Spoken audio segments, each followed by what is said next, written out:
충격적인 일이 벌어졌습니다. 미국 하버드 대학교 언어학과 교실에서 벌어진 중국 유학생과 미국인 학생 간의 논쟁이 화제가 되고 있습니다. 놀라운 것은 이 논쟁의 중심에는 한글이 있었다고 하는데요. 도대체 5천년 역사를 자랑하는 중국 문자의 후예와 우연히 한글을 만난 미국인 여대생 사이에 무슨 일이 있었던 것일까요? 지금 바로 알아보겠습니다. 안녕하세요.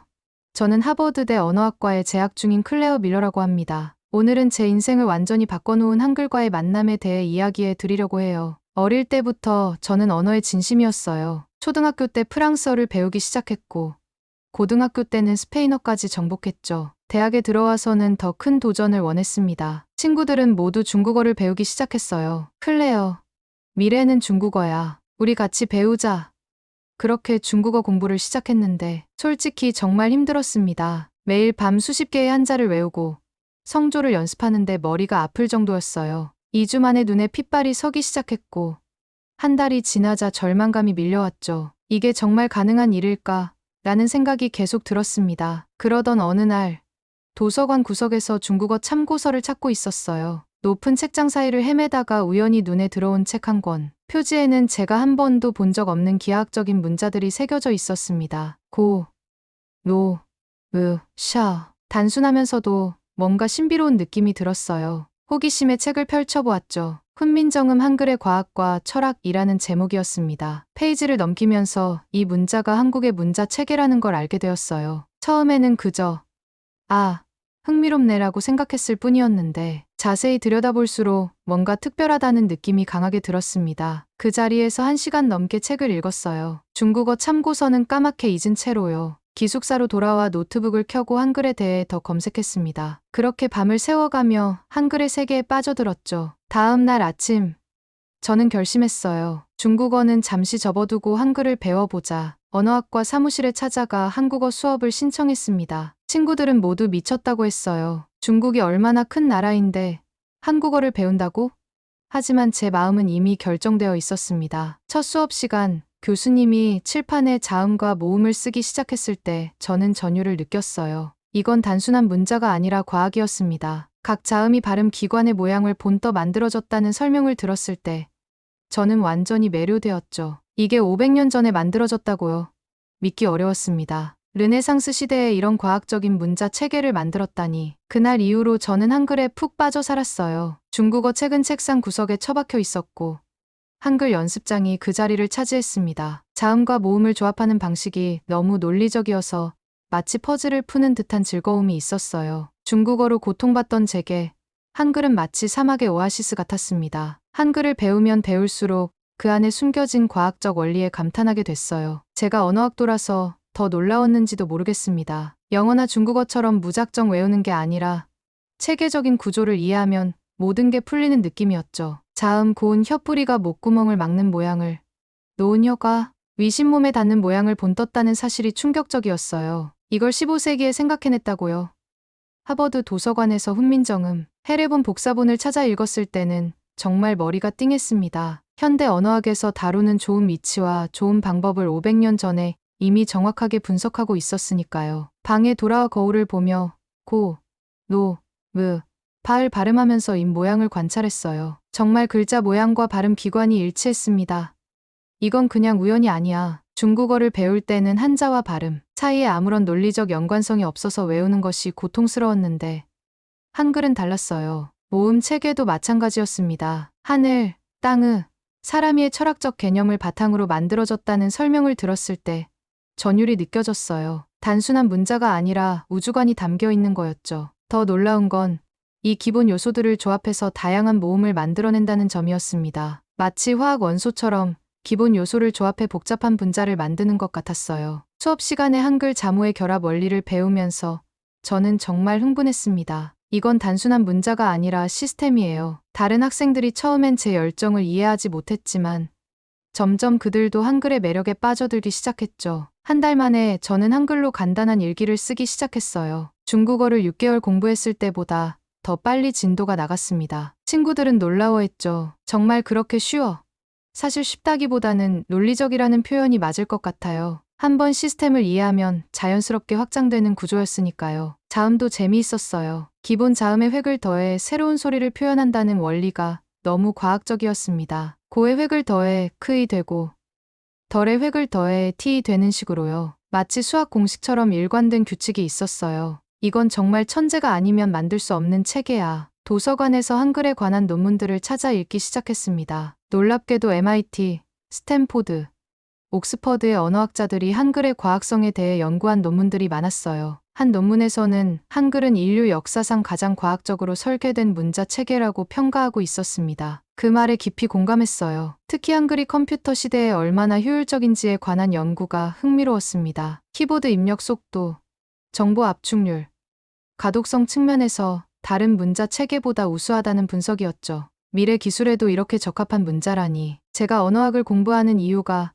바로 이런 발견을 위한 것이 아닐까 생각했어요. 로버트 교수님의 세계 문자 체계의 비교, 언어학 강의에서 한글에 관한 특별 강연이 있다는 소식을 들었을 때 저는 너무 설레었습니다. 한글의 과학성에 대해 더 깊이 배울 수 있는 기회였으니까요. 그 강의를 듣기 위해 전날 밤에는 설레서 잠도 제대로 못 잤어요. 그만큼 한글은 제게 단순한 학습 대상이 아니라 열정의 대상이 되어 있었습니다. 한글 공부가 깊어질수록 더 놀라운 점은 과학성만이 아니라 표현력에 있었어요. 영어로는 표현하기 어려운 미묘한 소리들을 한글은 정확하게 담아낼 수 있었거든요. 특히 의성어와 의태어의 풍부함은 정말 감탄스러웠습니다. 우르릉 쾅쾅, 솔솔, 보글보글, 반짝반짝 이런 소리와 모양을 묘사하는 단어들이 한글로 표현될 때 마치 살아있는 것처럼 느껴졌어요. 영어로 뿌음이나 스플래시 같은 단어들은 그저 단순한 느낌인데 한글의 의성어는 마치 실제 소리를 듣는 것 같은 생생함이 있었습니다. 한국시를 번역하는 과제를 받았을 때 저는 번역의 한계를 느꼈어요. 이 섬세한 표현을 어떻게 영어로 옮길 수 있을까? 한글은 모음의 조합에 따라 밝은 소리와 어두운 소리를 구분할 수 있어서 시적인 운율과 감정을 더 세밀하게 표현할 수 있었거든요. 자음과 모음이 모여 음절을 이루는 방식도 매력적이었습니다. 같은 자음이라도 어떤 모음과 결합하느냐에 따라 느낌이 완전히 달라지는 거예요. 가와 고는 같은 고이지만 전혀 다른 감정을 전달하죠. 이런 특성 때문에 한국 시와 노래의 운율이 특별하게 느껴졌어요. 한국 친구들과 어울리면서 한국어로 대화하는 시간이 늘어났습니다. 처음에는 어색했지만 점점 한국어의 감정 표현이 얼마나 풍부한지 깨닫게 됐어요. 영어로 I'm sad라고 하면 그냥 슬프다는 뜻인데 한국어로는 슬프다, 서글프다, 애석하다, 비통하다, 처량하다 등 미묘한 감정의 차이를 표현할 수 있었거든요.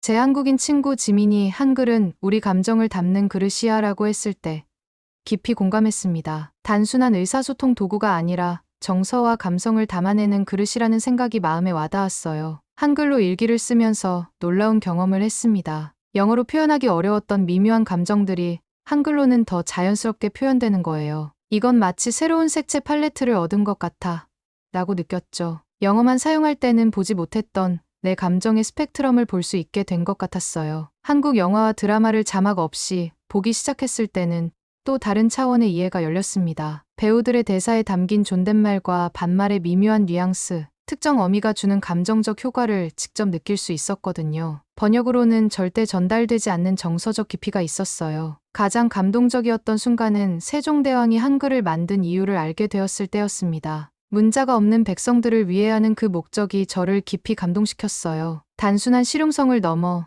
사회적 평등이라는 이상이 담겨 있다는 사실이 놀라웠습니다. 언어가 권력이 될 수 있고 그 권력을 나누는 것이 얼마나 중요한지를 깨달았어요. 문자가 갖는 이런 사회적, 문화적 의미를 생각하면서 저는 점점 더 언어학자로서의 꿈을 구체화하기 시작했습니다. 언어는 단순한 소통 도구가 아니라 사회를 변화시키는 힘이구나. 한글을 통해 이런 깨달음을 얻게 될 줄은 정말 몰랐어요. 한국 문화 동아리에서 김치를 직접 만들어보는 행사가 있었는데 그때 한국 음식의 이름들이 얼마나 표현력이 풍부한지 다시 한번 깨달았습니다. 새콤달콤, 얼큰하다, 쫄깃쫄깃 이런 표현들이 정말 맛의 특성을 정확하게 담아내고 있었어요. 식탁에 앉아 김치를 나눠 먹으면서 저는 문화와 언어가 얼마나 긴밀하게 연결되어 있는지 체감했습니다. 김치를 만들어 친구들과 나눠 먹던 그날 밤 예상치 못한 논쟁이 시작됐어요. 저희 기숙사 룸메이트인 중국인 유학생 류샨이 부엌에 들어오면서 일이 시작됐죠. 류샨은 처음부터 한국 음식에 대해 별로 호의적이지 않은 표정이었어요. 이게 뭐야?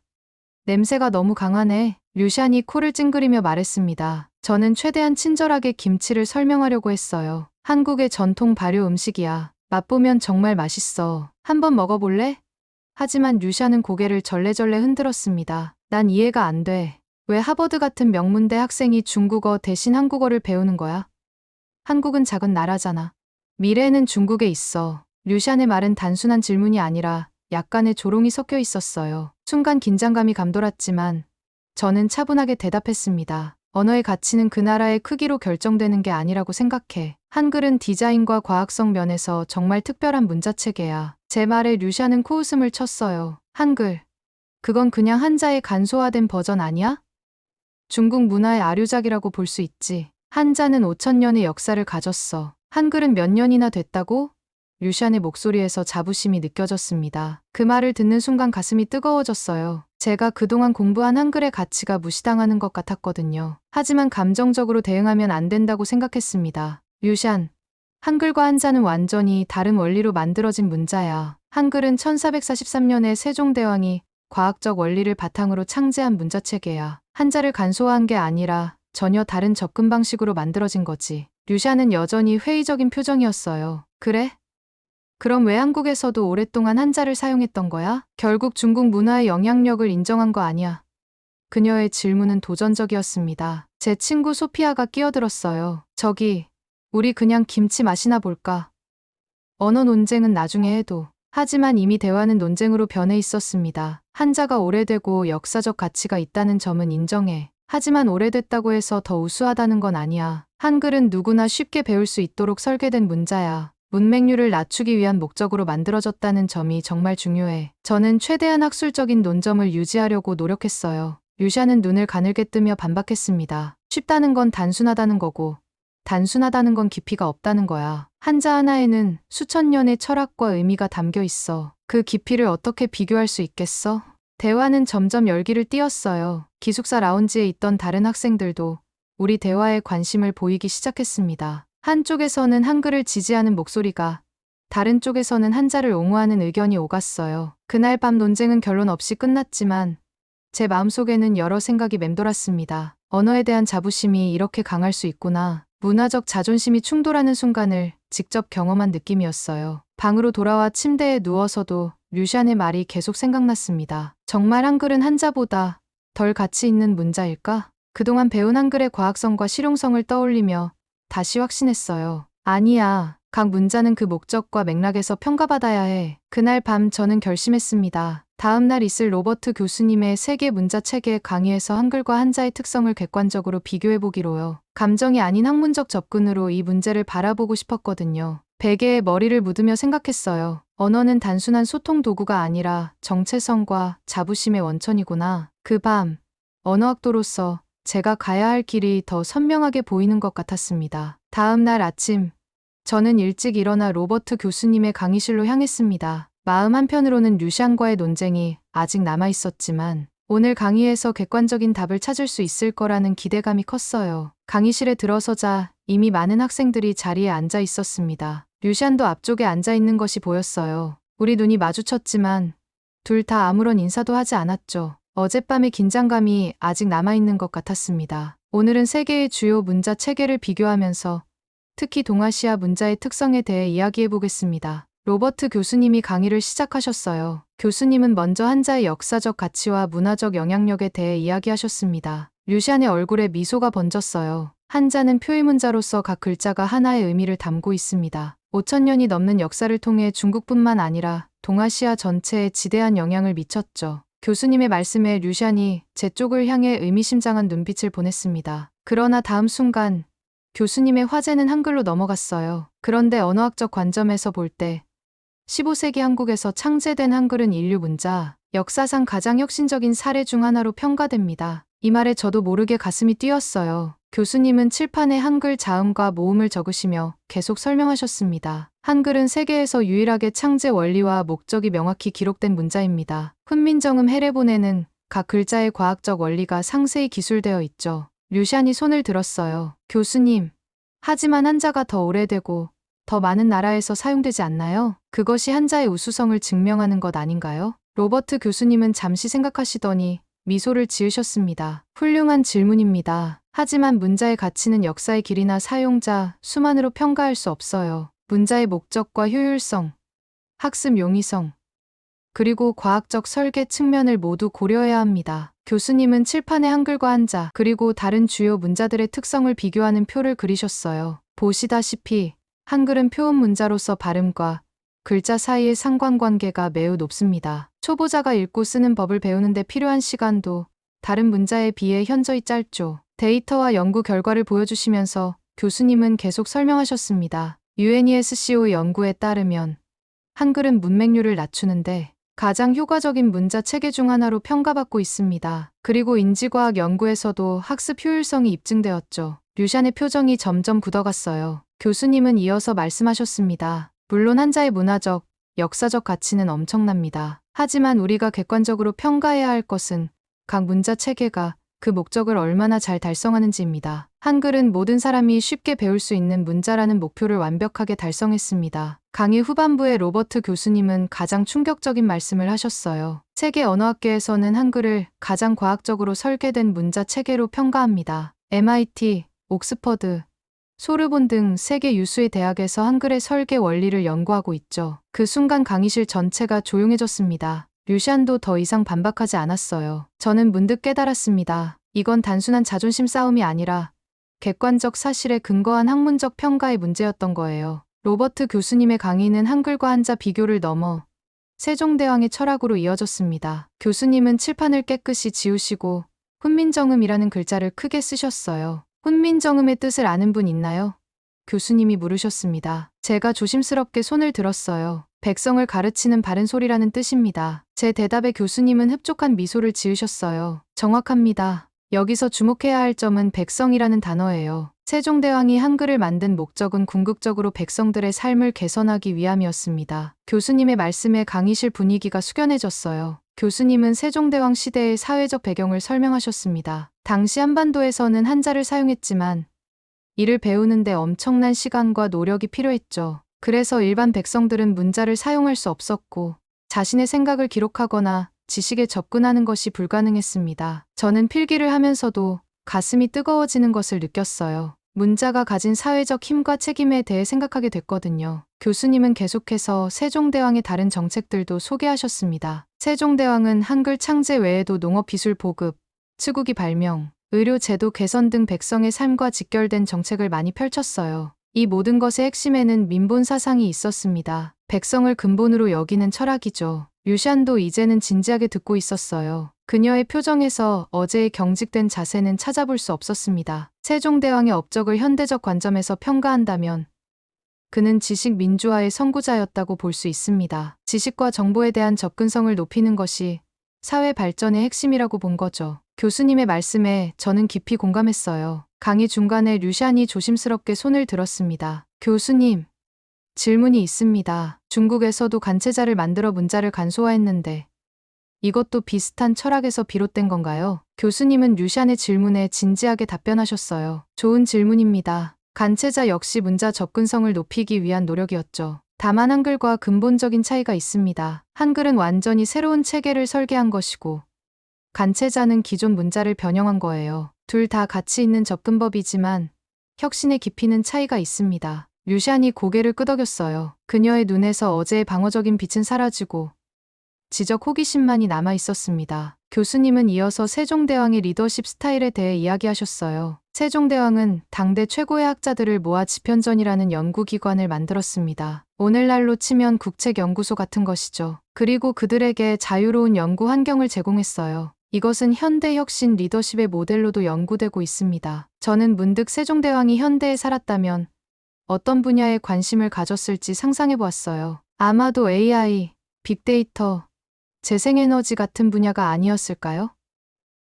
백성의 삶을 개선하기 위한 기술, 그것이 세종대왕의 관심사였을 테니까요. 세종대왕의 철학에서 우리가 배울 수 있는 가장 중요한 점은 기술과 인문학의 조화입니다. 한글은 과학적 원리를 바탕으로 하면서도 그 목적은 철저히 인간 중심적이었어요. 이런 균형 감각은 현대 기술 발전에도 중요한 화두가 되고 있죠. 강의가 끝나갈 무렵 교수님은 우리에게 질문을 던지셨습니다. 여러분의 전공 분야에서 세종대왕적 접근법은 무엇일까요?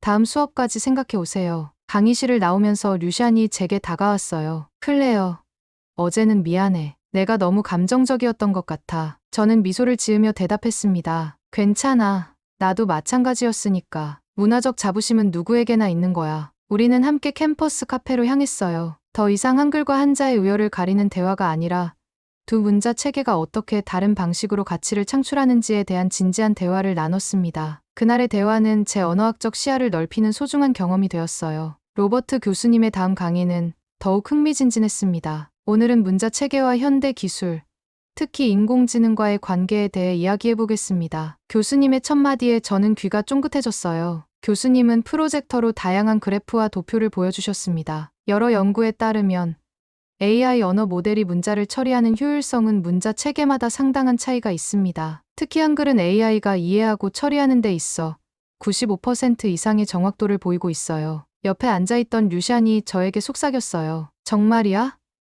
그렇게 높은 정확도라고. 저도 놀라웠지만 생각해보면 한글의 구조적 특성상 당연한 결과 같기도 했습니다. 교수님은 계속해서 설명하셨어요. 한글의 자음과 모음 결합 방식은 일종의 알고리즘과 유사합니다. 규칙적이고 예측 가능한 패턴이죠. 이런 특성이 컴퓨터 프로그래밍 언어와 비슷한 효율성을 만들어냅니다. 저는 열심히 필기하면서 가슴이 뛰었어요. 제가 배우고 있는 문자가 단순히 역사적 유물이 아니라 미래 기술의 선두에 서 있다는 사실이 자랑스러웠거든요. 실제로 에티오피아에서는 자국 문자의 디지털화 모델로 한글의 입력 시스템을 참고했다는 사실 알고 계신가요?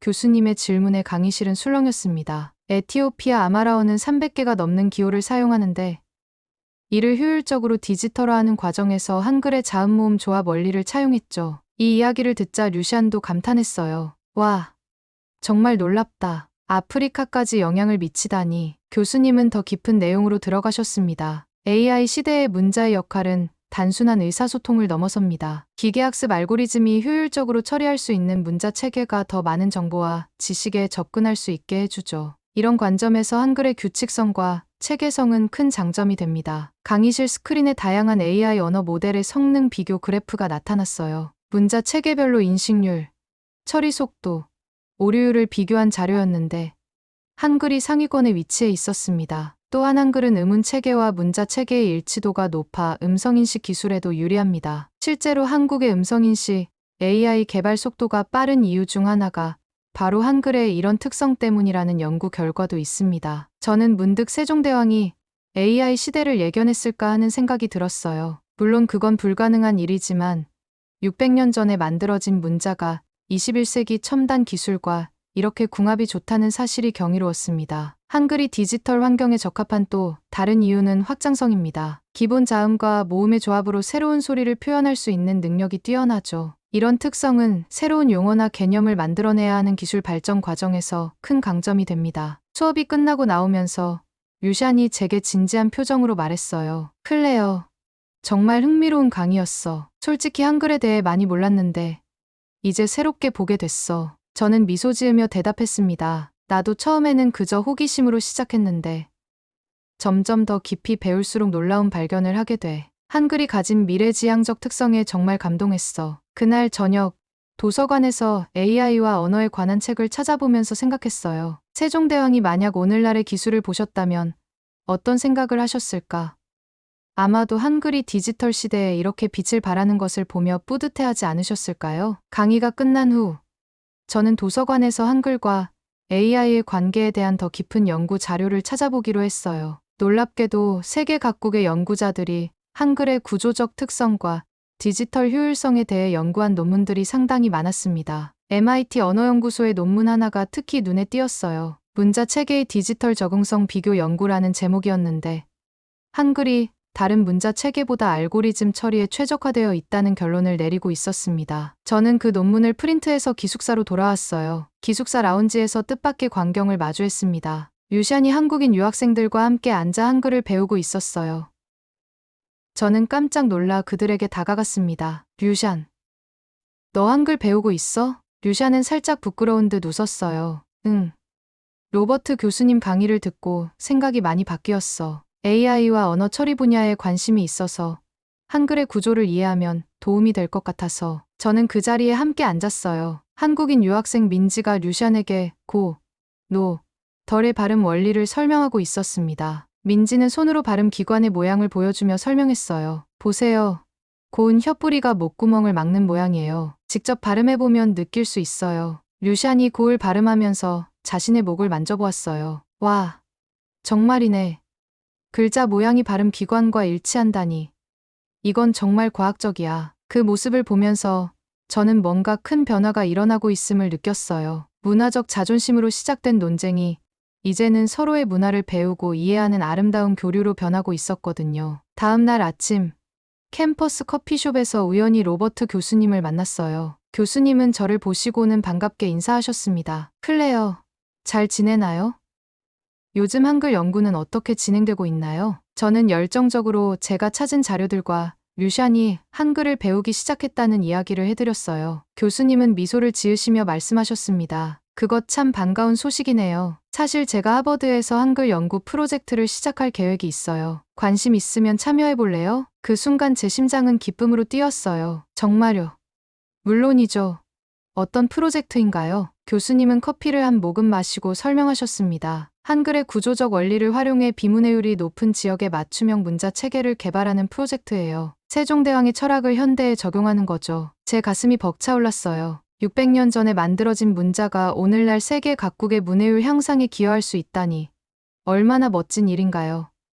교수님, 저 꼭 참여하고 싶어요. 제가 할 수 있는 일이라면 뭐든지 하겠습니다. 그날 저녁, 류샨과 민지, 그리고 몇몇 친구들을 제 방으로 초대했어요. 로버트 교수님의 프로젝트에 대해 이야기했고, 모두가 흥미로워했습니다. 류샨도 눈을 빛내며 말했어요. 나도 참여하고 싶어. 중국어와 한글의 차이점을 연구하면 도움이 될 수 있을 것 같아. 우리는 밤늦게까지 한글의 미래와 가능성에 대해 이야기했어요. 그 대화 속에서 저는 언어가 단순한 의사소통 도구를 넘어 문화를 연결하고 미래를 여는 다리가 될 수 있다는 것을 깨달았습니다. 세종대왕이 500년 전에 나라의 말이 중국과 달라 문자가 서로 통하지 아니하므로 어리석은 백성들이 말하고자 하는 바가 있어도 끝내 제 뜻을 펴지 못하는 사람이 많다라고 하셨다지요. 그 말씀처럼 언어는 자신의 생각을 표현하고 세상과 소통하는 기본 권리인 것 같아요. 오늘날 우리는 AI와 소통하는 시대를 살고 있습니다. 그리고 그 소통의 다리 역할을 하는 문자 중에서도 한글이 특별한 위치를 차지하고 있다는 사실이 자랑스러워요. 한글은 백성을 위해 만들어졌지만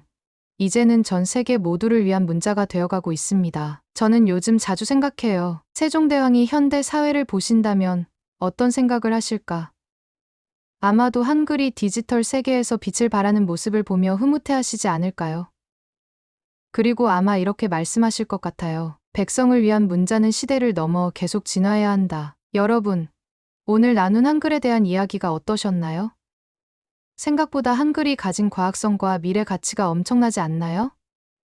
이런 내용이 유익하고 흥미로우셨다면 많은 분들과 함께 공유해 주시고 좋아요 버튼도 눌러주세요. 그리고 여러분이 생각하는 한글의 매력이나 다른 문자 체계와의 비교점에 대한 의견도 댓글로 자유롭게 남겨주세요. 감사합니다.